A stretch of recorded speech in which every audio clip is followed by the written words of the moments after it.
Hi to everyone, सबैलाई नमस्ते। म सौरभ देव, एडभान्स अनलाइन एकाडेमी।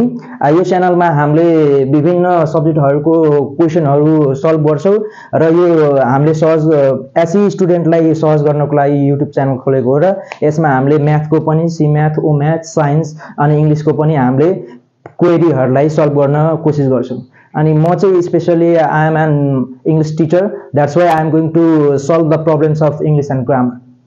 ल अनि nothing is impossible in the world, त्यसैले केही टेन्सन लिनु छैन। एसई ग्रेजुएट गर्नेवाला छन् हैन, उनीहरुलाई केही प्रब्लम लिनु छैन। हामीले यो डिटेलली हामी इंग्लिशमा जे हुन्छौ त्यो हामीले भन्दिन्छौं। स्पेशली म भन्दिन्छु। ल हेर्ने यहाँ इंग्लिशमा कम्पलसरी इंग्लिशमा स्पेसिफिकेसन ग्रिड।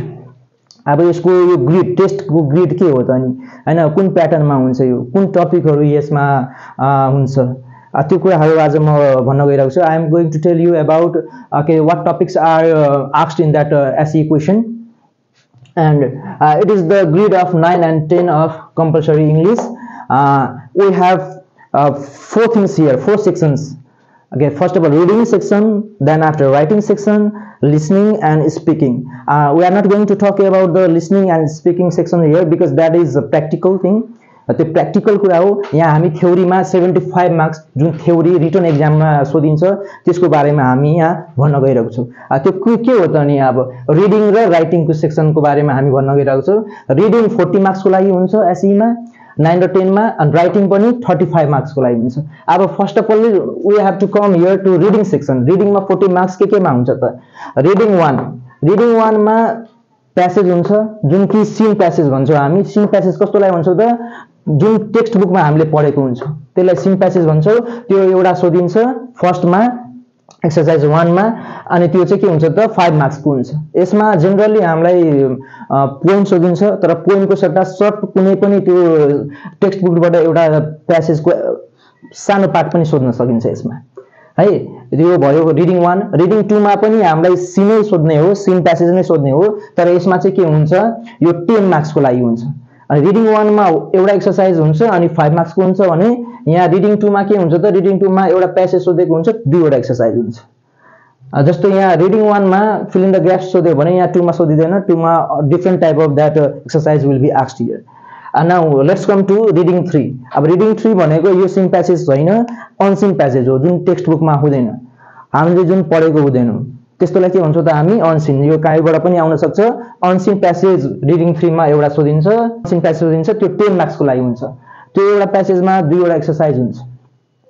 अनि रिडिङ 4 मा पनि अब प्यासेज हुन्छ एउटा, यो अनसीन प्यासेज नै हो, सीन प्यासेज हैन।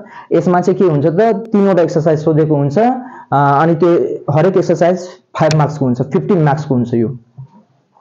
Okay, all together here reading section consists 40 marks. And now let's come back to here writing section. अब 40 मार्क्स को कुरा भइसक्यो, हामीले गरिसक्यो। सीन प्यासेज एउटा 5 मार्क्स को लागि, अर्को सीन प्यासेज 10 गयो यहाँ। रिडिङ 1 र 2 मा मिलाएर 15 मार्क्स को हुन्छ सीन प्यासेज, जुन हामीले किताबबाट पढ्नु पर्छ। किताबमा हाम्रो अल टुगेदर त्यहाँ 38 वटा प्यासेज हुन्छ 9 10 मा। त्यो 38 वटा प्यासेज मध्ये हामीले आउने एक्जाममा आउने भनेको 2 वटा प्यासेज हो, अनि 2 वटा, एउटा 5 मार्क्स को लागि, एउटा 10 मार्क्स को लागि। क्लियर भयो यहाँ? अब यो रिडिङ 3rd मा र 4th मा यो दुवै अनसीन प्यासेज हो, किताब बाहेक हो, र यसमा यो 10 र 15 मार्क्स अल टुगेदर 25 मार्क्स को सोधेको हुन्छ। यसमा कुनै कुरा आउन सक्छ, जस्तो एडभर्टाइजमेन्ट भयो, एप्लिकेसन भयो, अनि डायलग पनि भयो, स्टोरी भयो, त्यो प्यासेज ग्रुपमा आउन सक्छ। They can come as passage. Now writing here. Writing section consist of 35 marks. 35 marks यसले लेको हुन्छ। 30 मार्क्समा अब यो कुरा बुझ्नु पर्यो, त्यहाँ गाइडेड राइटिङ र फ्री राइटिङ भनेर छुटाएको हुन्छ, अनि एउटा ग्रामर सेक्सन हुन्छ। त्यो सबै राइटिङमा पर्छ। अब गाइडेड राइटिङमा चाहिँ 2 वटा हुन्छ, गाइडेड राइटिङ 1 र गाइडेड राइटिङ 2। गाइडेड राइटिङ 1 मा 5 मार्क्स को हुन्छ, गाइडेड राइटिङ 2 भनेको 5 मार्क्स हुन्छ। जस्तो गाइडेड राइटिङ 1 भनेको के हो त? डिस्क्राइबिङ चार्ट्स, डायग्राम तिनीहरु हुन्छ, रेसिपी हुन सक्छ, set of rules and regulation हुन्छ यसमा। यस्तै गरी 6-7 वटा टपिक हुन्छ यहाँ गाइडेड राइटिङ 1 मा।